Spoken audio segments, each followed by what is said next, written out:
আলাইকুম। পবিত্র মাহে রমজান উপলক্ষে আমি করেছি 2 টাকা বাজারের নানা আয়োজন। আর তার ধারাবাহিকতায় আজকে আমি আমার 2 টাকার দোকানে 2 টাকায় বিক্রি করব ইফতারি। আর আমার এই 2 টাকার দোকানে ইফতারি আইটেমে থাকছে পেঁয়াজু, বেগুনি, আলুর চপ, ডিম চপ, জিলাপি। ইফতারের টাইম ঘরে এসেছে, তাই বেশি কথা বলাবো না। আরে দাঁড়ান, রমজান মাস উপলক্ষে আমার তরফ থেকে ইফতারি আয়োজন। আমার তরফ থেকে সামান্য ইফতার। দাঁড়ান দাদা, এটা আমার তরফ থেকে এই সামান্য ইফতারের আয়োজন। দাদা যে পবিত্র মাহে রমজান উপলক্ষে আমার তরফ থেকে ইফতারের সামান্য আয়োজন ধরেন।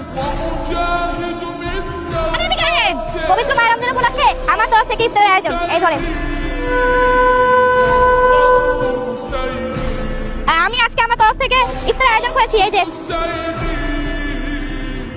বেচা কিনা করবেন না, খাইবেন না। ওই যে ইফতারে সবাই খাইবেন না।